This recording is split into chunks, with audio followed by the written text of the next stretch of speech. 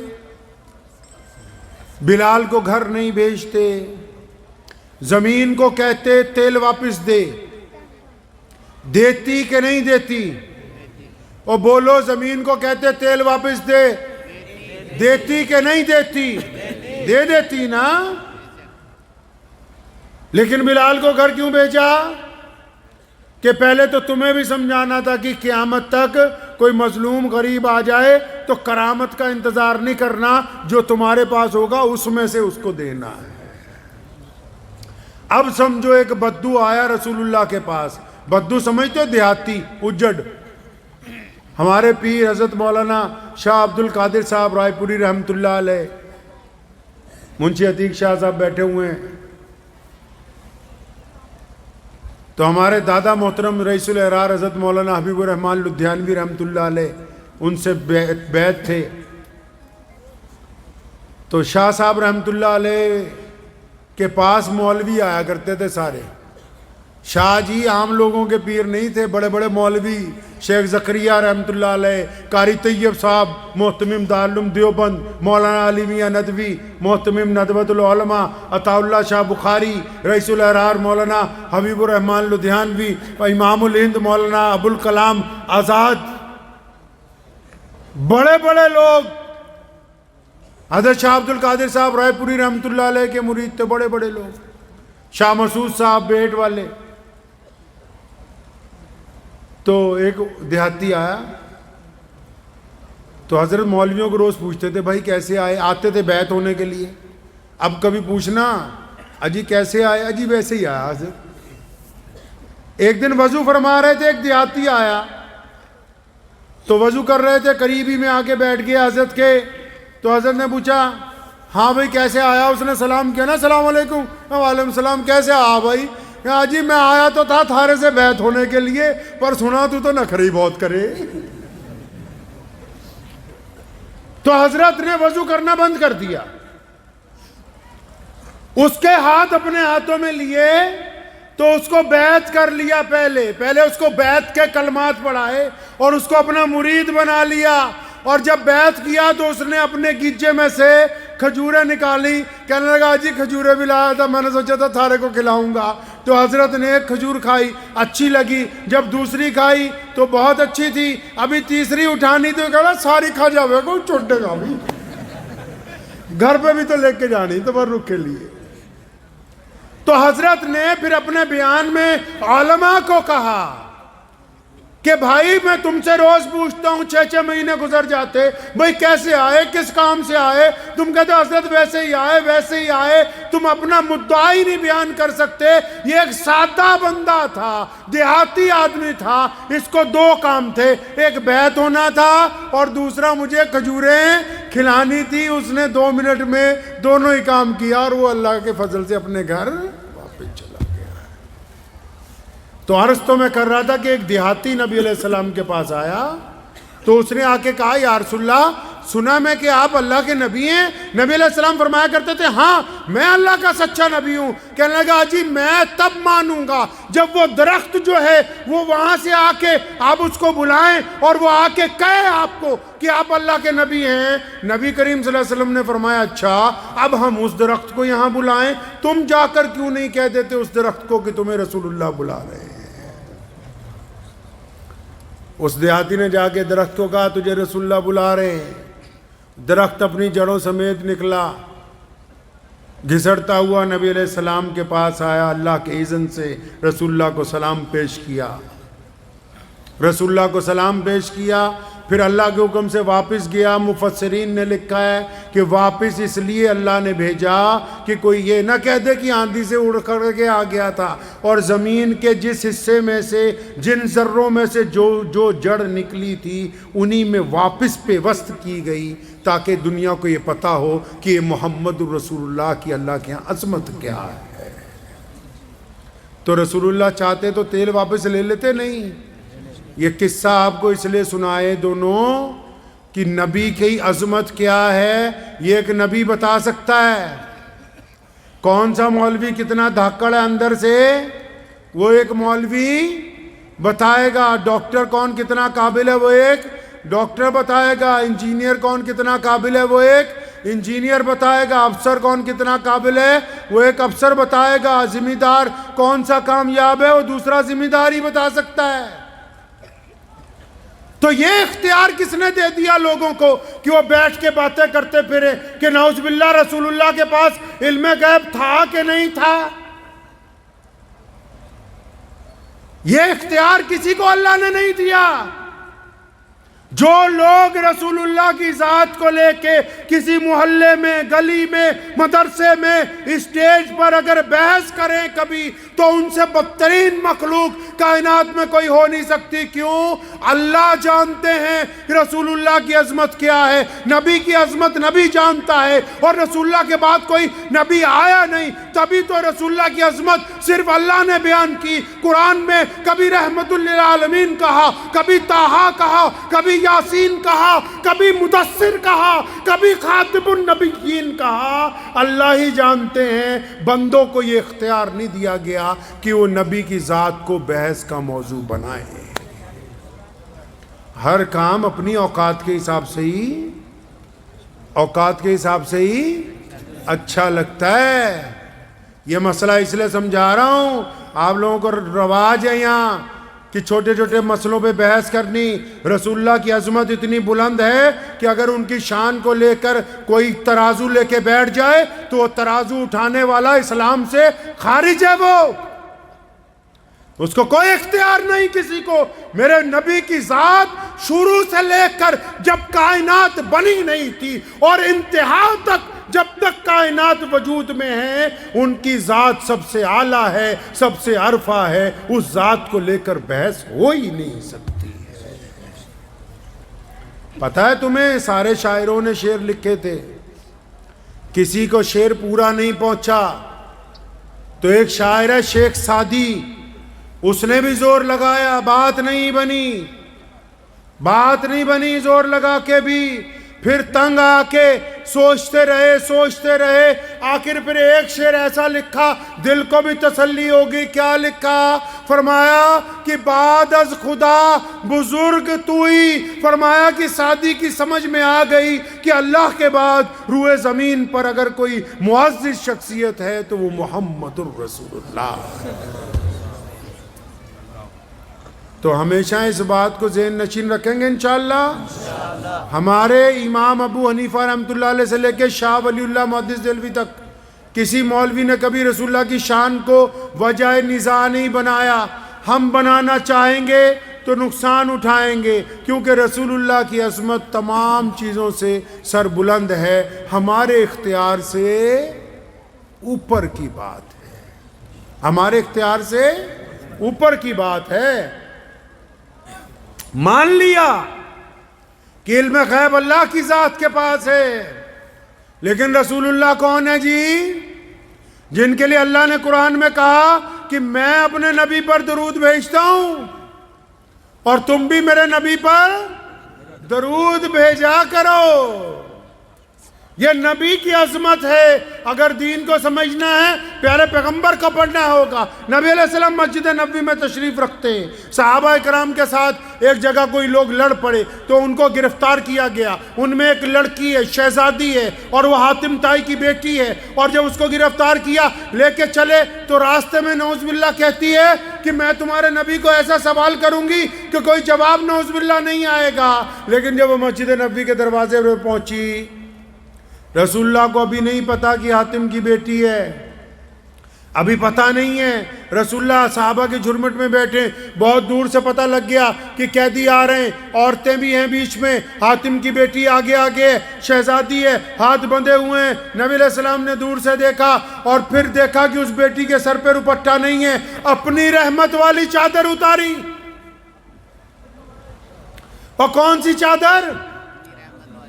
بولو, رحمت والی چادر. سمجھ نہیں آئی تمہیں ابھی تک کی چادر کیسی ہے یہ؟ جس دن معراج پہ جانا تھا نا اللہ سے ملنے, کہاں جانا تھا؟ معراج پہ اللہ سے ملنے جانا تھا نا. جبریل لینے آئے, پیارے پیغمبر کے حجرے میں پہنچے تو رسول اللہ سو رہے. اللہ کو کہا یا اللہ تیرا محبوب سو رہا ہے, آواز دے دیں. اور فرمایا چپ, خبردار, تو میرے محبوب کو آواز دے کے اٹھائے گا؟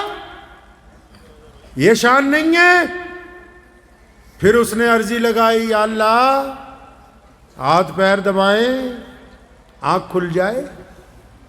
فرمایا نہیں, میرے محبوب کو ہاتھ نہیں لگانا. پوچھا کرنا کیا ہے, کرنا کیا ہے؟ فرمایا سامنے آ. پیروں کی طرف جب آ گیا فرمایا جبریل اپنے دونوں ہونٹ پیارے پیغمبر کے تلووں کے ساتھ لگاؤ تاکہ ان کی ٹھنڈک سے ان کی آنکھ کھل جائے. جس نبی کے تلووں کو جبریل چومنا عزت کی بات سمجھتے ہو, اس چادر کو چومنا جبریل عزت کی بات سمجھتے ہو, وہ چادر رسول اللہ نے اتاری اس بیٹی کے سر پر دینے کے لیے. اور جب صحابی کو پکڑائی نا تو کئی صحابہ نے فوراً مشورہ دیا آہستہ سے, ادب سے, یا رسول اللہ دشمن کی بیٹی ہے, میدان جنگ سے پکڑ کے لائی گئی ہے, دشمن کی بیٹی ہے, آپ اپنی چادر رہنے دیں, ہم اپنی چادر دے دیتے ہیں. نبی علیہ السلام نے ناراضگی کا اظہار فرمایا اور گھور کے کہا, فرمایا سن لو, آج تو کہہ دیا کہ سامنے آنے والی دشمن کی بیٹی ہے, چادر میری ہی جائے گی, کیونکہ یہ تمہیں میں بتا دوں آج کے بعد کہ بیٹی بیٹی ہوتی ہے, چاہے وہ اپنی ہو یا پھر دشمن کی. نبی علیہ السلام خطبہ دے رہے ہیں مسجد نبوی میں. ایک بوڑھی عورت سامنے سے آئی, دروازے میں داخل ہونے لگی. آپ صلی اللہ علیہ وسلم اپنے ممبر سے اترے, سیدھا اس عورت کے پاس. دیکھنے میں کسی امیر گھر کی نہیں لگتی, کپڑے بھی بہت زیادہ قیمتی نہیں. پیارے پیغمبر نے جا کے سلام کیا. اس عورت نے آپ صلی اللہ علیہ وسلم کے کندھے مبارک پر ہاتھ رکھا, پوچھا بیٹا کیا حال ہے؟ پیارے پیغمبر کی آنکھوں میں آنسو آئے. اماں جی میں ٹھیک ہوں, اب آپ کو دیکھ لیا اور اچھا ہو گیا, آپ آئیے. اور نبی علیہ السلام نے آواز لگائی, ابو بکر کو بلاؤ, بلاؤ بلال کو, عمر کو بلاؤ, عثمان اور علی کو بلاؤ, ابو عبیدہ بن جراح کو بلاؤ, ابن ولید کو بلاؤ. یا رسول اللہ اتنی خوشی کس بات کی ہے؟ وہ فرمایا مجھ سے ملنے میری ماں آئی ہے. بھائی ماں بھی کون سی؟ جس نے جنم نہیں دیا, صرف دودھ پلایا ہے. ماں کون سی؟ جنم نہیں دیا, دودھ پلایا ہے. پیارے پیغمبر نے اپنی ماں کی عظمت بتانے کے لیے کہ ماں کی عظمت کیا ہوتی ہے پھر اپنی رحمت والی چادر اتاری اور پھر اس مسند پر بچھائی اور ماں کو وہاں بٹھایا ہے. اور ادھر جب حاتم طائی کی بیٹی کے سر پر رسول اللہ کی چادر ڈالی گئی تو وہ رونے لگی. پیارے پیغمبر کے پاس جب پہنچی کہنے لگی یا رسول اللہ میں تو یہ سمجھتی تھی کہ آپ دنیا فتح کرنے آئے ہیں, لیکن آپ کے اس رویے نے یہ ثابت کر دیا آپ زمین کے نہیں, آپ تو لوگوں کے دلوں کے بادشاہ بن کر تشریف لائے. رسول اللہ نے اس کے ہاتھ کھلوائے, فرمایا تیرے باپ سے اللہ راضی تھا؟ حاتم طائی سے اللہ راضی تھا. اللہ راضی کیوں تھا؟ کیونکہ بہت لوگوں کو پیسے بانٹتا تھا, خیرات دیتا تھا. کیا چاہتی ہے؟ فرمایا یا رسول اللہ میرے ساتھ جتنے لوگ آئیں سب کو رہا کر دیں. سب کو رہا کر دیا.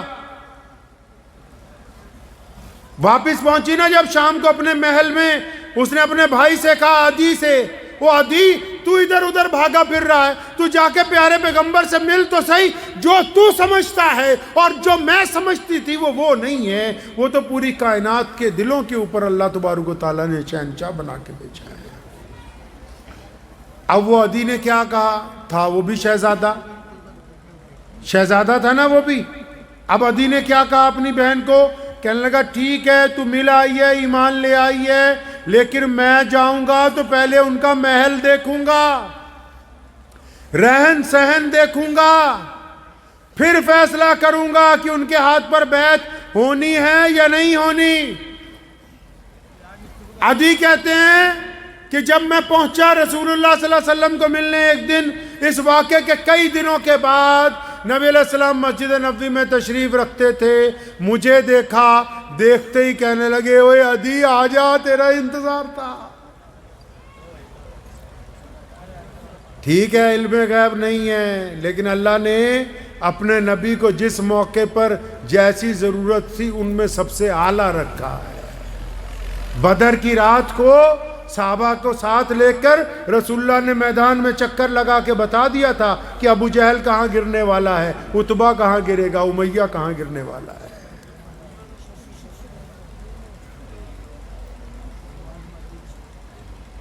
میرا خیال یہاں لوگ فتوے زیادہ سننے کے شوقین ہیں، اسی لیے چپ نہیں ہوتے۔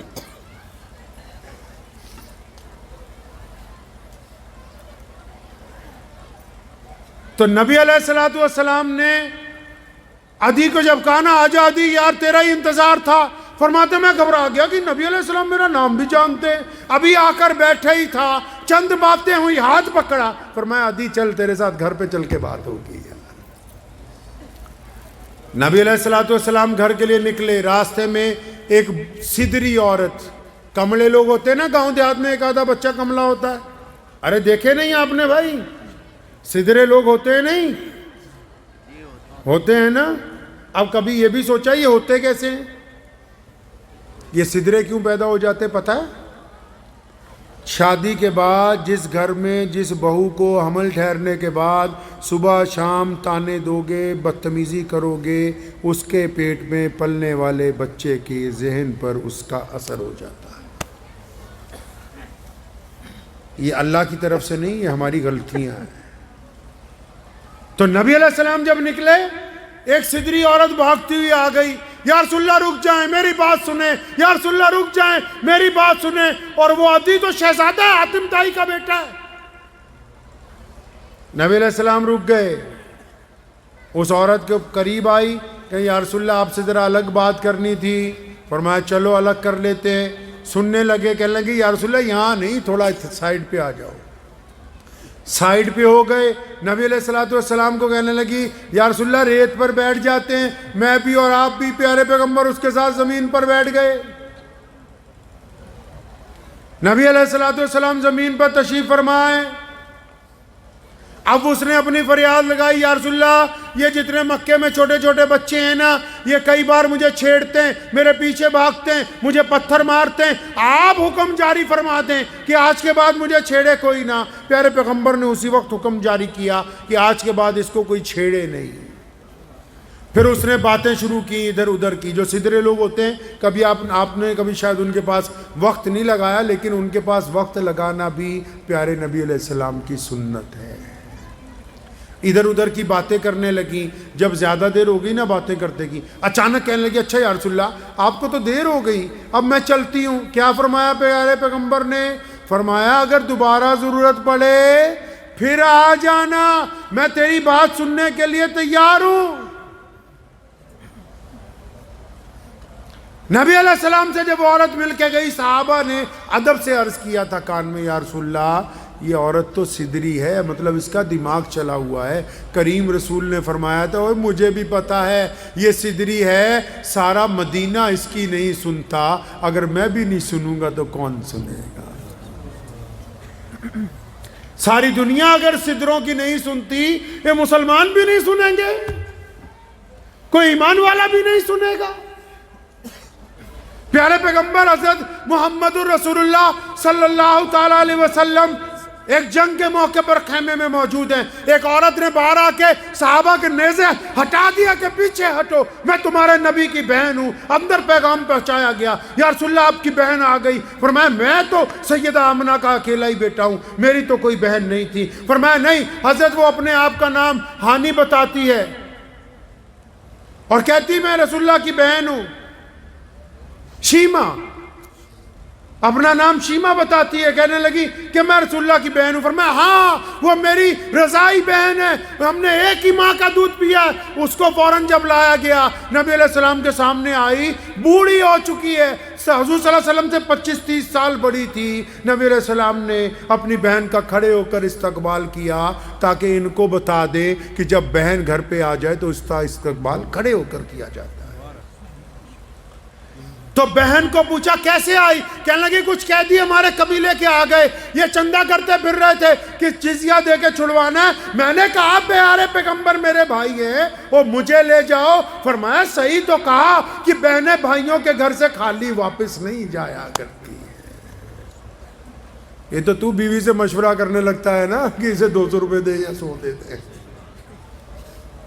نبی علیہ السلام نے اپنی بہن کو جتنے ساتھ میں قیدی تھے سب کو سواریاں دی, سب کو کپڑے دیے, سب کو کھانے کا سامان دیا, سب کو درہم و دینار دیے گئے, اور اپنی بہن کو پیشکش کی کہ شیما تو بہت بوڑھی ہو گئی, اگر مدینے میں میرے ساتھ رہنا چاہتی ہے تو چل میں تیری خدمت کے لیے تیار ہوں, اپنے گھر کے اندر رکھوں گا. پیارے پیغمبر حضرت محمد الرسول اللہ تو صلی اللہ علیہ وسلم صلی اللہ علیہ وسلم پیارے پیغمبر صلی اللہ تعالی علیہ وسلم نے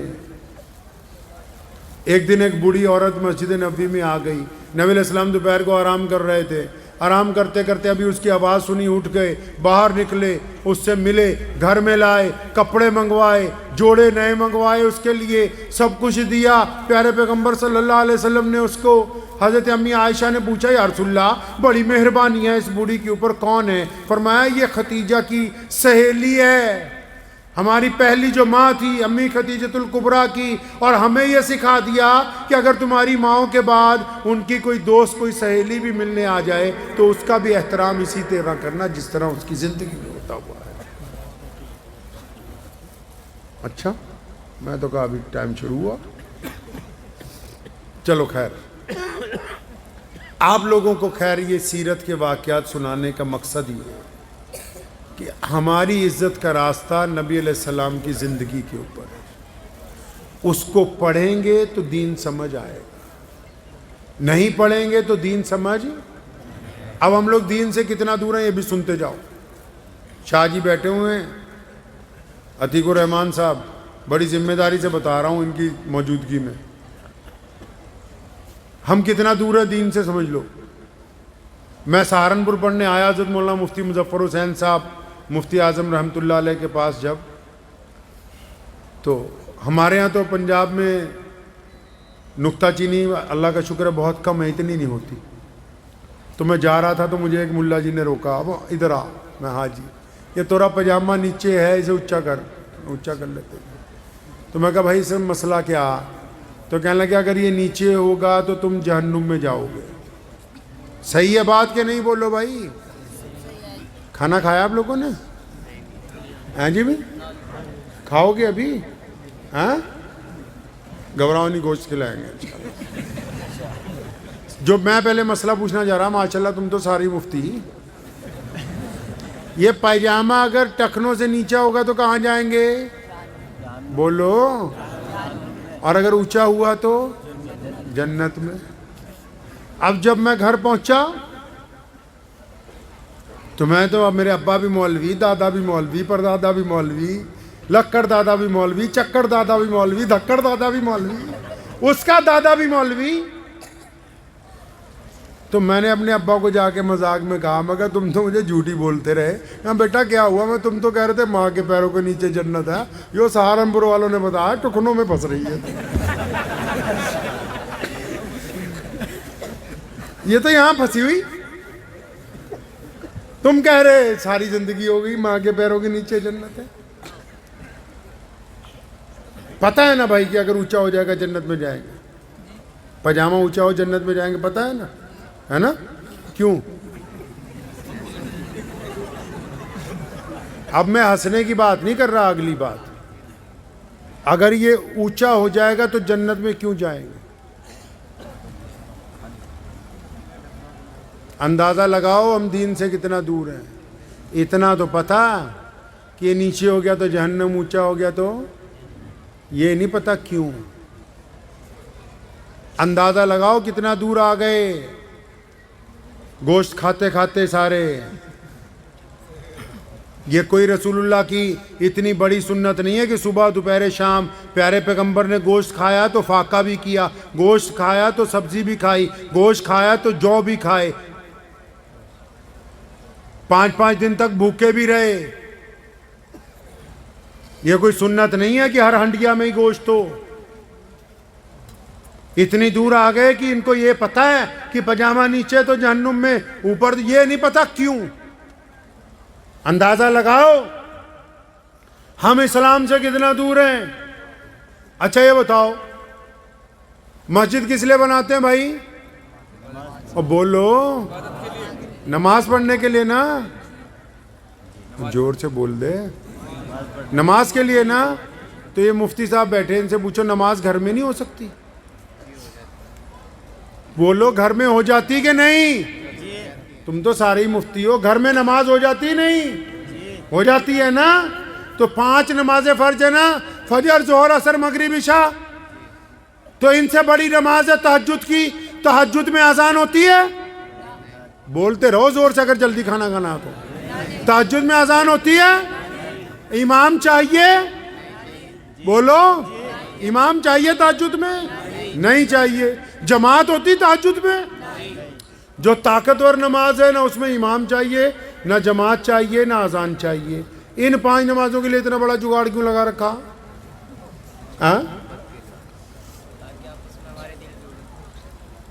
اندازہ لگاؤ اسلام سے کتنا دور ہیں ابھی ہم. اور بتاؤں نماز کیوں پڑھتے ہیں ہم پتہ ہے؟ کیا نام ہے آپ کا؟ نماز کیوں پڑھتے ہیں؟ ہاں, اللہ کا حکم ہے. آپ نماز کیوں پڑھتے ہو؟ ہاں, فرض ہے. آپ نماز کیوں پڑھتے ہو؟ آپ نماز کیوں پڑھتے ہو؟ بولو. باقی سارا بھی تم ہی جیسے, ٹینشن نہ لو تم. اندازہ لگاؤ 5 وقت نماز پڑھ رہے ہو 70 سال سے, یہی نہیں پتا تمہیں کہ ابھی نماز کیوں پڑھ رہے ہو. یہ تو ابھی سیمپل پیش کر رہا ہوں میں, باقی دین کا تو پتہ نہیں کیا کچھ کر رکھا ہے ہم نے. اپنے ہاتھ سے اسلام کا بیڑا گرک کیا. اور بتاؤں, ایک جگہ سے میں گزرا آپ ہی کے صوبے میں, تو مجھے کچھ لوگوں نے روکا. آج سے 5-7 سال پہلے کی بات ہے. میرے والد محترم مولانا حبیب الرحمان لدھیانوی رحمۃ اللہ علیہ موجود تھے اس وقت دنیا میں. تو مجھے انہوں نے روکا اور چند سپاہیوں کو دیکھ کے میرے پاس کچھ مسلمان آئے. اجی حضرت نماز پڑھنے رکے ہو مسجد میں, تو پتہ ہے آپ نائب امام ہو, کچھ بتا دو. تو میں نے ان سب کو بلایا اپنے پاس. میں کہا بتانے کا ٹائم تو نہیں ہے, ایک بات پوچھنا ضرور چاہتا ہوں, تمہیں بھی پوچھ لیتا ہوں, ریکارڈ چاہے ہو جائے کوئی بات نہیں. تو میں نے ان سے یہ کہا کہ یہ بتاؤ, یہاں دل پہ ہاتھ رکھ کے بولو, دل پہ ہاتھ رکھ لو ذرا. میں کہا یہ بتاؤ, مجھ سے فتوے نہ پوچھو, یہ بتاؤ کہ تمہارے استنجے خانے میں جو بیڑیوں کے ٹکڑے پڑے ہیں, یہ کسی حکومت نے تمہیں کہا ہے کہ مسجد میں آ کے تم نشہ کیا کرو؟ سارا دن ایک وبیلا ہی ہے کہ فلاں نے یہ کر دیا, فلاں. ہم خود کیا کر رہے ہیں؟ ہم نے اپنا معیار کتنا نیچے گرایا ہے؟ ہم نے اپنے پیر پر کتنی کلاڑیاں ماری ہیں؟ بار بار شکست ہو رہی ہو, اگر بار بار ناکامی ہو رہی ہو, تو اس کا مطلب یہ نہیں ہے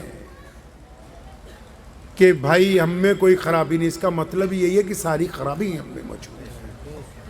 سنو, پیارے پیغمبر نے کہا کہ پاجامہ ٹکنوں سے اونچا رکھو, اور اس کو اونچا ہی رکھنا پڑے گا کیونکہ یہ رسول اللہ نے کروایا ہے. لیکن جس دن یہ کہا تھا کہ اس کو اونچا کرو, بلال حضرت ابوبکر صدیق دوڑے دوڑے آئے, یا رسول اللہ میرا اچانک کئی بار ڈھلک جاتا ہے. اور فرمایا ابوبکر تو کیوں فکر کرتا ہے, یا رسول اللہ کن کے لیے کہہ دیا؟ کہا تو سب کے لیے۔ یا رسول اللہ کیوں کہا؟ فرمایا ابو بکر یہ پاجامہ اس لیے اونچا کروایا کہ جو لوگ پاجامہ نیچا کر کے لمبے لمبے کپڑے پہن کے اور لمبی لمبی ڈینگیں ہانکتے ہیں اور ماں باپ کو سلام کا جواب نہیں دیتے، غریب کی طرف نہیں دیکھتے، سڑک پر آ کر کے چلتے ہیں، میں نے یہ کپڑا اس لیے اونچا کروایا کہ ان کے اندر عاجزی آ جائے، گردن جھک جائے، گردن جھک جائے۔